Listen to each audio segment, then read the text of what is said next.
ఈ రోజు వీడియో అయితే మనం ఒక చిన్న సింపుల్ క్వెషన్‌తో స్టార్ట్ చేద్దాం. మీలో ఎంతమంది ఒక్కసారైనా నోకియా ఫోన్‌ని వాడుంటారు? ఓకే. ఆల్‌మోస్ట్ అందరూ గదా! ఇప్పుడు ఇంకో క్వెషన్‌కి ఆన్సర్ చెప్పండి. మీరు లాస్ట్ టైమ్ నోకియా ఫోన్‌ని ఎప్పుడు చూసారు? ఎగ్జాక్ట్‌లీ. అందుకే అందరూ అనుకుంటున్నారు నోకియా ఫోన్ ఇస్ డెడ్ అని. బట్ నిజం చెప్పాలంటే నోకియా ఫోన్స్ అయితే లేవు. కానీ Nokia is not dead. Nokia just camera ముందు నుంచి అయితే పక్కకెళ్ళిపోయింది. కానీ ఈ వీడియోలో మన హీరో సైలెంట్‌గా వర్క్ చేసిన ఒక ఇండియన్ ఇంజినీర్. అదేంటి నోకియా గురించి చెప్తే ఎవరో ఇంజినీర్ అంటున్నారు అనుకున్నారా? ఈ వీడియోనైతే ఎండ్ వరకు చూడండి. మీ కెరియర్‌లో మీ డెసిషన్స్, మీ లైఫ్ ప్లానింగ్, మీ థింకింగ్ అన్నీ కూడా డెఫినెట్‌గా చేంజ్ అయిపోతాయి. అండ్ గైస్ మీకు ఇంకా ఇలాంటి రియల్ టాక్స్ చూడాలని ఉంటే మన ఛానల్ ఒక్కసారి చెక్‌ఔట్ చేయండి అండ్ సబ్స్క్రైబ్ చేయండి.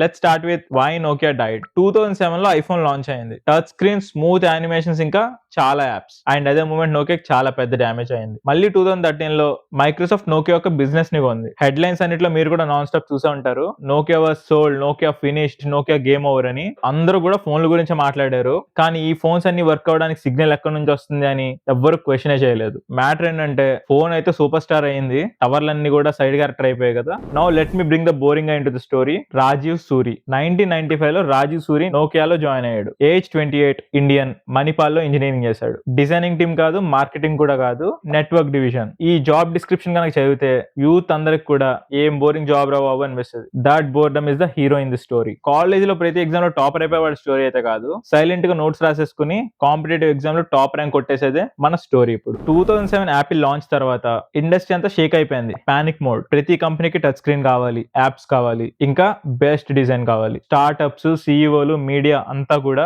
షైనీ ప్రొడక్ట్స్ వెనకాల పడడం మొదలు పెట్టారు. బట్ దిస్ గాయ్ రాజీవ్ ఏం చేస్తున్నాడంటే నెట్వర్క్ స్ట్రాంగ్ గా ఉండడం కోసం పైప్ లైన్స్ బిల్డ్ చేస్తున్నాడు. నెట్వర్క్ లేకపోతే ఐఫోన్ కూడా డబ్బానే కదా. ఈ సింపుల్ లైన్ ని అందరూ ఇగ్నోర్ చేశారు. స్టేజ్ మీద డాన్స్ చేసేవాడిని ఫేమస్ చేశారు, కానీ స్టేజ్ ని బిల్డ్ చేసిన వాడిని మాత్రం ఎవరు రికాగ్నైజ్ చేయలేదు. ఇప్పుడైతే నోకియా సైమన్స్ మర్జ్ గురించి మాట్లాడదాం. 2009లో నోకియా అండ్ సైమన్స్ మర్జ్ అయ్యాయి. అప్పుడే కొత్త కంపెనీ స్టార్ట్ అయింది, నోకియా సైమన్స్ నెట్వర్క్స్ అని. ఫోన్ బిజినెస్ ఏమో డైయింగ్ స్టేట్ లో ఉంది, కానీ నెట్వర్క్ బిజినెస్ మాత్రం చాలా ఫాస్ట్ గా గ్రో అవుతుంది. అండ్ దిస్ గై రాజీవ్ ఈ యూనిట్ కి అయితే సీఈఓ అయిపోయాడు. But media has least interest about this. ఎందుకంటే ఈ టాపిక్ లో గ్లామర్ లేదు కదా. అండ్ మీ ఆఫీస్ లో కూడా చాలా మంది ఉంటారు.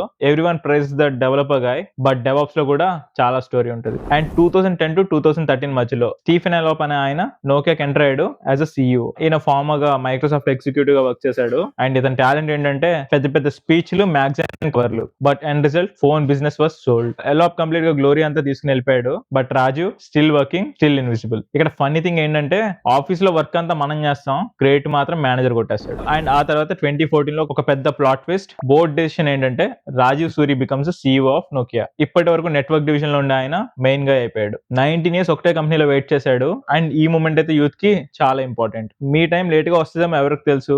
ఈ రోజు మీకు టైం రాకపోతే మీ వర్క్ తగ్గిపోయినట్టయితే అస్సలు కాదు. And then Rajiv's first move, $16.6 billion కి Alcatel Lucent acquisition. Wall Street అంతా ఇంత అమౌంట్ ఇన్వెస్ట్ చేసినందుకు చాలా క్రేజీ అయిపోయింది. బట్ రాజీవ్ మైండ్ లో మాత్రం ఒక్కటే ఉంది, దట్స్ 5G is కమింగ్. ఫోన్లన్నీ రూల్ చేస్తాయి, కానీ నెట్వర్క్ అవైలబుల్ లో ఉండాలి కదా. ప్రొడక్ట్స్ అయితే ప్రతి ఇయర్ చేంజ్ అవుతూనే ఉంటాయి, బట్ ఇన్ఫ్రాస్ట్రక్చర్ ఒక్కసారి బిల్డ్ చేస్తే జనరేషన్స్ యూస్ చేసుకునేలానే ఉండాలి. ఆ తర్వాత యూఎస్ అంతా కూడా హువాయి ని బ్యాన్ చేసింది. యూరోప్ అంతా పానిక్ అయింది, ఒక ట్రస్టెడ్ వెండర్ కావాలని. ఆ సిచ్యువేషన్ లో నోకియా చాలా పర్ఫెక్ట్ గా రెడీగా ఉంది. అదే మూమెంట్ లో మన బోరింగ్ స్ట్రాటజీ కాస్త బ్రిలియంట్ స్ట్రాటజీ అయిపోయింది. మనందరి లైఫ్ లో కూడా ఒక రోజు ఇగ్నోర్ చేసిన స్కిల్లే తర్వాత రోజు సర్వైవల్ స్కిల్ అయిపోద్ది.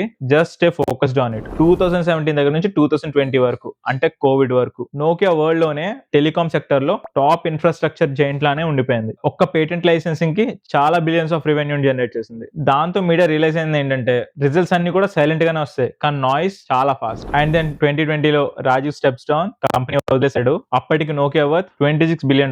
2021లో డైరెక్ట్ గా ఇన్మర్సాట్ సీఈఓ కింద అపాయింట్ అయ్యాడు. And then he started his boring job again. మళ్ళీ ఇన్ఫ్రాస్ట్రక్చర్, మళ్ళీ బోరింగ్, అండ్ మళ్ళీ ఫ్యూచర్. సో గైస్, ఈ స్టోరీ అయితే ఒక ఫోన్ ది కాదు, ఇట్స్ యువర్ స్టోరీ. మీ లైఫ్ లో ఇగ్నోర్డ్ ఫేస్ ఉండొచ్చు, లేట్ సక్సెస్ ఉండొచ్చు, బట్ గ్రోత్ అయితే సైలెంట్ గానే ఉంటుంది. అందరూ షైన్ అవడానికి పరిగెడుతున్నారు, బట్ ఫౌండేషన్ బిల్డ్ చేసిన వాడిదే లాస్ట్ గేమ్ చేంజర్ మూవ్ ఉంటుంది. So guys, if you really feel like left behind, maybe you're just building something real ఏమో కదా. అండ్ మన ఛానల్ ఫ్లాషీ కంటెంట్ కోసం అయితే కాదు, it's all for real talks. మన ఛానల్ ఒక్కసారి చెక్అౌట్ చేయండి. In case if you feel like interested, subscribe చేయండి. And also we're on road to 1000 subscribers. మీ సపోర్ట్ ఉంటే చాలా ఈజీగా చేయొచ్చు. That's all for today guys. I'm signing off. Bye bye now.